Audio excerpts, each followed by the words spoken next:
Guys, we're going to go over bunt defense, and essentially there's going to be two plays that we're going to run. First one is with runner on first base, most standard play.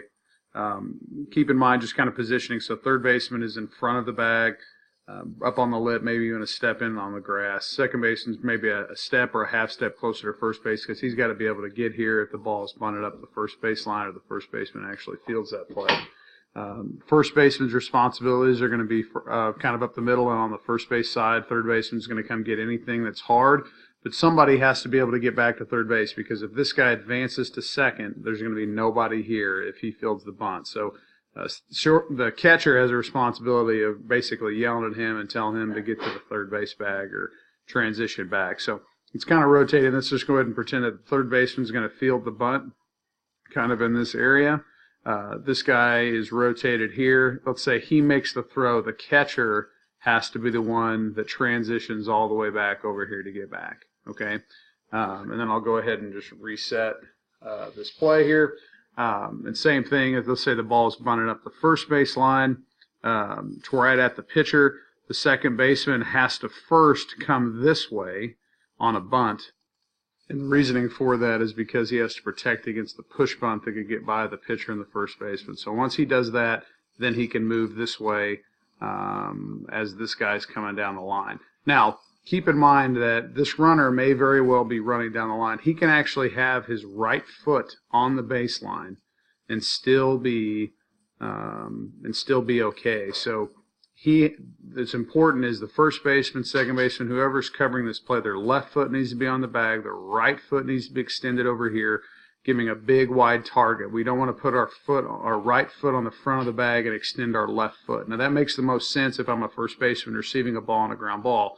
But in this case, because we're receiving a throw down here where the angle is not very good, we want to give the biggest target that we can. So left foot on the bag, right foot extended here, hop off, checking to see if this guy's trying to move, or we may even be able to pick back behind him at second base.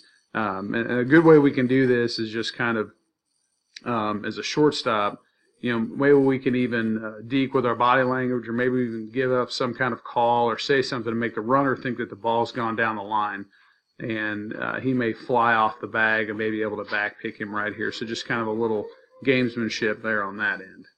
Okay, the last thing I'll say, just with a runner on first base, probably 90% of the time we're going to get the out here at first base, but there are going to be occasions based off of the depth of the ball, the bunt, that we're going to have a chance here at the pitcher's mound. So if it's bunted hard right back at the pitcher, or if the catcher gets it right out in front of home plate, maybe even bunts it hard at the third baseman, we might be able to get that out at second base. So it's important to kind of always keep in mind that we're here. So something that catchers have a hard time with is they want to automatically just say one, because in practice they want to just go to first base all the time. So it's important that we keep that option open. We always look to second first, but then we're able to get that play. Really, it's a timing play. If you're a pitcher, it's something that if you've done hundreds of times, you'll have an idea of knowing whether or not you've got a chance to get that guy at second base.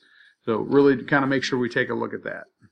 All right, last thing we're going to do with a runner on first base is I'm going to reset this here. And this is going to be late in the game. So this is maybe the winning run for the other team. Could even be maybe in the tying run. But we're going to call this short bunt D. So in this particular case, the third baseman is actually going to be way in here. So we know that this guy is going to be bunting. But if for some case this guy decides to slash, the third baseman just needs to dive and get the heck out of the way. Chances are if he fake bunts and then slashes, he's going to be late on the ball. So if he's right-handed, the ball's probably going to go to this side of the field. More than likely, he's just trying to chop it into the ground. So, but if that does happen, then just get out of the way. But we're going to have the third baseman way in here, and the intention here is to get this guy at second base. So our footwork is going to be set up to where our right foot's here, our left foot's here. So that on the bunt, we have our shoulders lined up to get this guy at second base. Obviously, if he bunts it right back at the pitcher or the catcher, we're really trying hard to get here. But honestly, the third baseman on a bunt ought to be able to get any ball from here to here, really.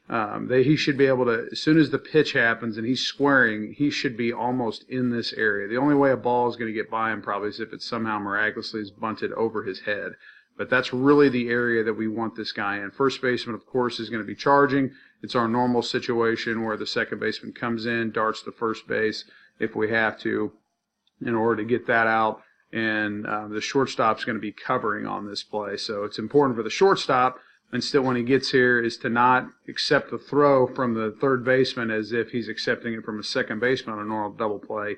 He needs to get his body and shoulders squared to where he's going to probably accept this a little bit more like a second baseman, using that footwork in order to get that out, just in case we might have that play at first base as well, the double play. I have seen this turn as a double play. It's pretty awesome when that happens. So that's something we're going to try to do potentially late in the game. But the first baseman can't be up there. He's got to be back here holding the runner on, obviously, to prevent him from getting a big secondary. Anyway, that's the end of the runner on first. And again, if you got questions, I'm sure we'll discuss it.